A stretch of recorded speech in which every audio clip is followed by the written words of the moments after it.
The Left, Understanding Our Divisions. You can find this in both written and podcast forms on Substack, on Patreon, and at davidrovics.com/thisweek. I've written a lot of articles on the subject of the many divisions within the contemporary left, including as recently as a few weeks ago, in an effort to make as much sense as can be made of the young folks in Minneapolis protesting anti-war activists for being supporters of empire and doing so in the name of anarchism. Massive divisions within the left characterize modern life in the U.S. in particular, and these divisions exist on top of an already tremendous political divide within society as a whole. Though I've made many efforts at explaining the roots of the various political divides and why they manifest the way they do today, I've been entirely unimpressed by my own explanatory efforts. The proof is in the pudding, and I continually encounter people who have read some of what I've written on this subject, who are still convinced that all of my attackers must really be coming from the far right. Or I hear statements from well-meaning but somewhat confused arts journalists saying I'm being attacked by the left, which is a bit of a strange concept to try to apply to someone whose livelihood is entirely fueled by left groups. So this piece is going to be yet another effort at explanation, this time armed with a simple graph. This graph occurred to me yesterday, and the more I think about it, the more I believe that it goes a long way to making sense of the different tendencies on the left currently and historically, why there is such a wide variety of approaches to applying radical ideas, and why left groups and social movements are capable of holding such wildly differing orientations around making social change happen. To illustrate the divide we're talking about a little, how is it that most of my gigs around the world are organized by anarchist and socialist groups, but it is also a group that calls itself anarchist that is actively trying to get all of my gigs canceled every time one is booked? How is it that one group of people led with horizontal organizing methods, often associated with anarchism, can mobilize 60,000 people to get tear-gassed constantly for days, who still manage to shut down the WTO meetings in Seattle, while another group, also calling itself anarchist, can denounce those organizers as reformists, preferring to smash corporate businesses or attempt to burn down a police station instead? How is it that one party, calling itself socialist, can run a country and squander public resources on tax breaks for the rich, while another party, calling itself socialist, can organize a program to effectively eliminate hunger and illiteracy in a country once full of hungry and illiterate people? How is it that one socialist group can work smoothly within a coalition of other groups struggling towards a common aim, such as rent control or public health care, while another socialist group can only stand outside the meetings trying to sell a newspaper that mostly criticizes the other socialist groups involved?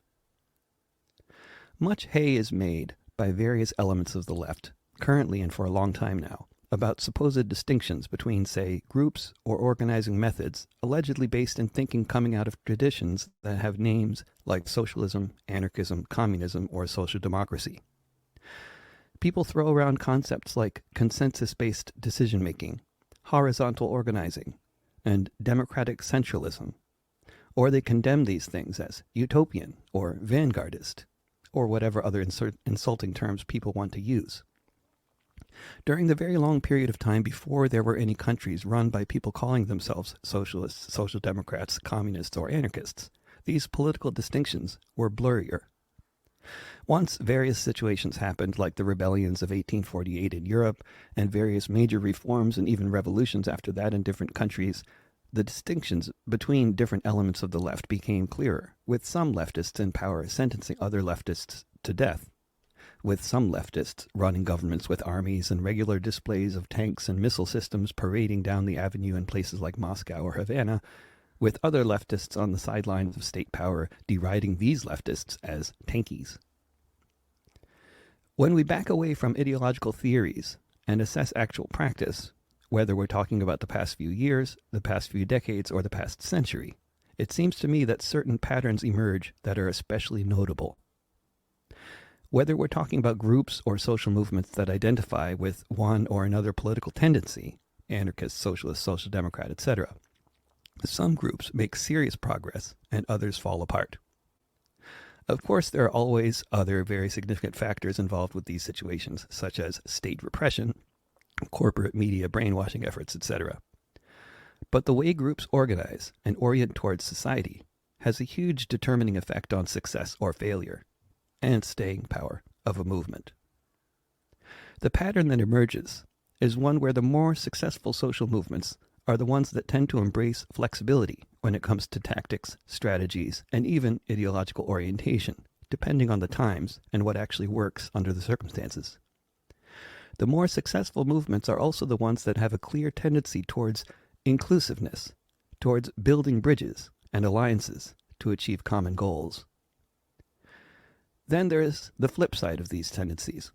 There are limits in terms of how flexible is good before it's no longer good anymore, just as there are limits to how inclusive is too inclusive. A united front against poverty is probably not very useful if it's so ideologically flexible that it welcomes wealthy capitalists who don't want to be taxed. The group advocating for the rights of children would be right to exclude convicted pedophiles from joining. But aside from these sorts of obvious examples, it is generally the less successful movements that have been strategically inflexible and culturally exclusive. There's also a clear pattern that when nefarious forces such as police agencies or their troll farms want to sow division within a movement, they will push groups and individuals towards thinking in terms of an inflexible, ineffective strategic orientation, and towards more and more exclusive ways of thinking about organizing.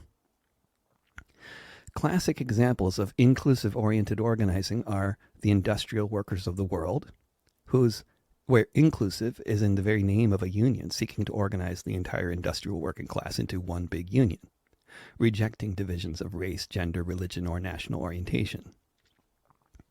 The inclusive-oriented organizer in this case doesn't deny the existence of divisions along various lines, but opts to organize the working class while working through the problems that arise in the process. The more exclusive orientation dictates that potential members of the union must be vetted for political impurities, for backwards perspectives on race, gender, or sexual orientation, before they can be welcomed into the group. Likewise, the orientation that calls for a flexible approach to a changing reality, whether it's announcing a new 5-year plan from the Politburo or adjusting the parameters of a local community organizing initiative, when one method doesn't work well, other methods are considered. The less flexible approach says if something doesn't work well at first, try the same thing again harder and see if it works that time. It's clear why this continuum exists and will continue to. Sometimes what's needed is more determination and more effort rather than a new strategy. Sometimes what's needed is drawing a harder line rather than welcoming a broader array of people into the fold. If nothing else, understanding these continuums and the dynamics involved hopefully helps make sense of certain divides within the contemporary, especially online left, and the element of the left that has been prominent on the streets of Portland and other cities in the U.S. in recent years, particularly around 2020, when some of the limitations around the more rigid and exclusive orientations became manifestly clear. For example, the inclusive orientation says, talk to those we have differences with, and let's try to understand each other, what our differences really are, and what we have in common. The exclusive orientation says, don't talk to those people, they're not like us. Talking to them endangers the rest of us and invites them to poison our minds with their false consciousness. The organizer oriented towards strategic/tactical flexibility might think taking over the local police station is a great idea, but we'll be able to reassess that notion when the crowd that shows up with this idea in mind numbers fewer than 100.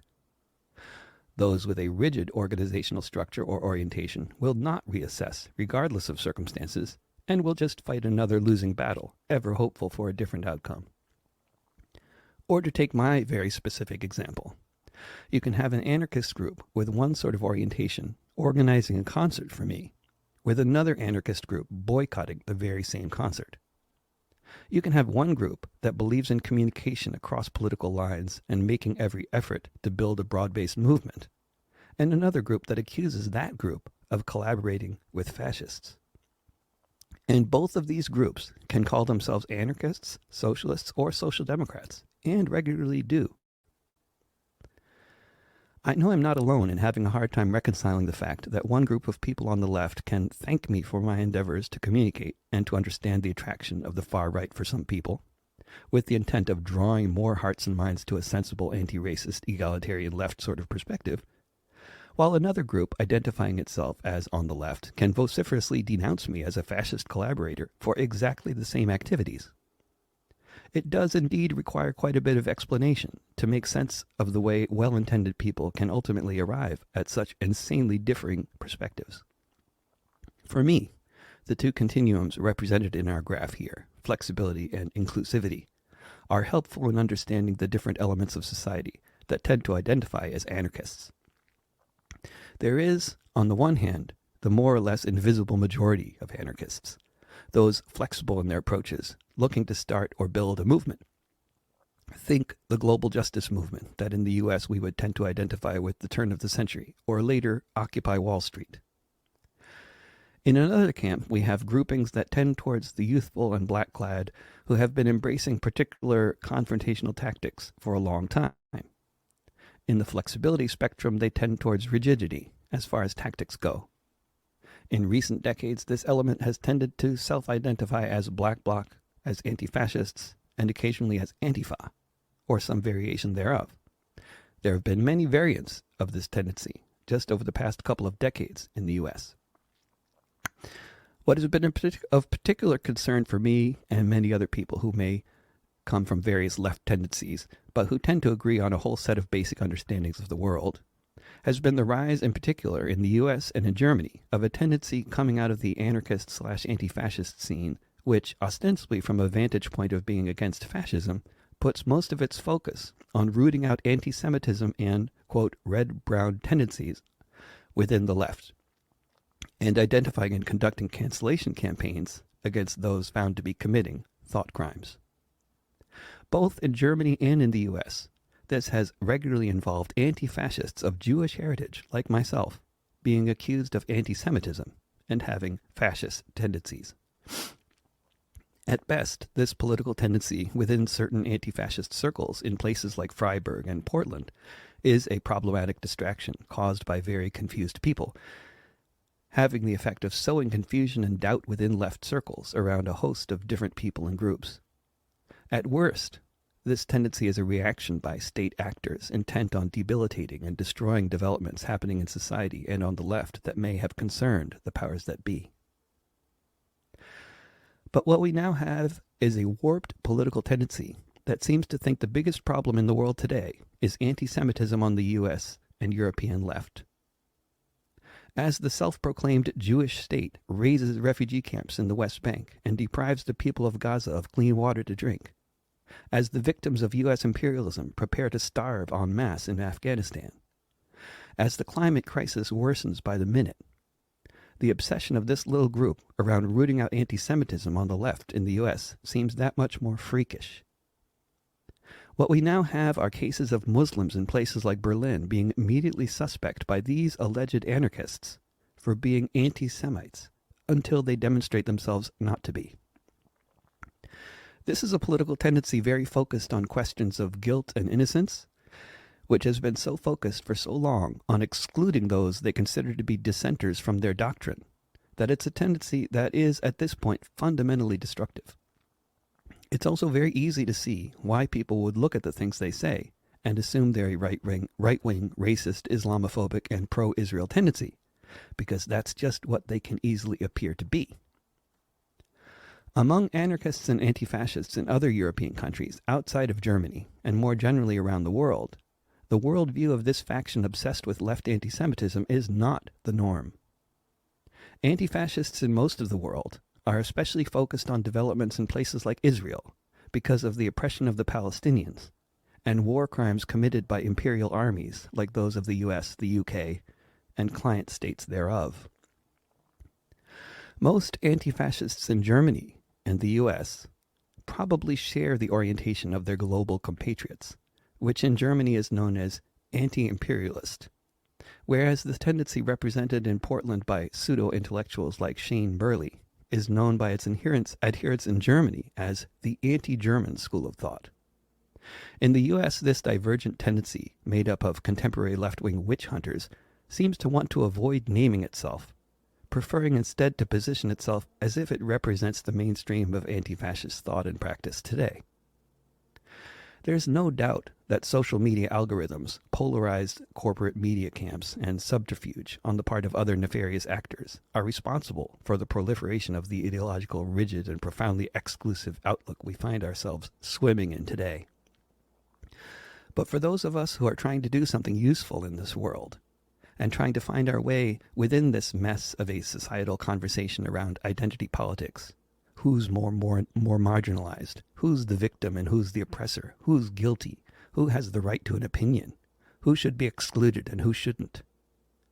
My advice is to follow the examples of the social movements that have been the most effective and the most threatening, which have invariably been rooted in an ethos of inclusion, solidarity, and tactical flexibility. And beware of those whose orientation smacks of the Puritan, those who are more concerned with guilt and innocence than with effecting actual change, and those who regularly make calls to exclude one or another individual due to their perceived transgressions, or a political tendency due to its perceived impurities. If they're not just woefully confused individuals, they might be cops.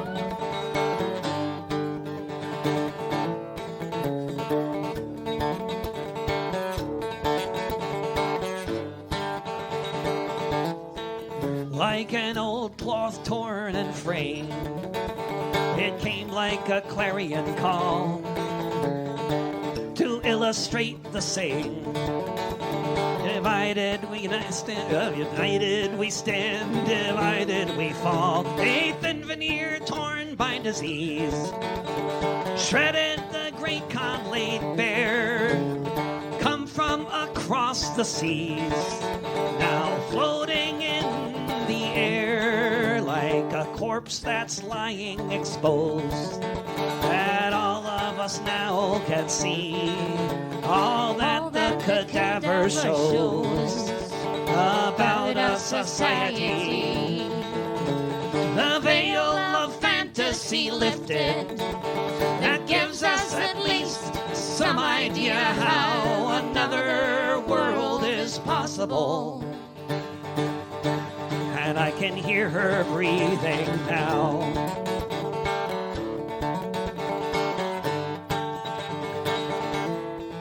Like the red blood that flows from the bullet, whether coated in rubber or not. Like the faces you see in the helmet, reflecting the thickening plot. Driven by such a villain, as a thing exponential allows, it says another world is possible. And I can hear her breathing now. Another world is possible. I can hear her breathing like the pallor now. on so many faces, on every end of the town, on the murals in so many places, boarded up and long ago shut down, making all the connections between the mule and the plow, that another world is possible. And I can hear her breathing now. Another world is possible. I can hear her breathing Like the smoke now. rising up coast to coast, formations that brighten the skies, like Lord Thomas Jefferson's ghost, his victims no longer disguised, as his visage falls into the river, like the skull of an old sacred cow. Another world is possible. And I can hear her breathing now. Another world is possible. I can hear her breathe. Another world is possible. And I can hear her breathing now.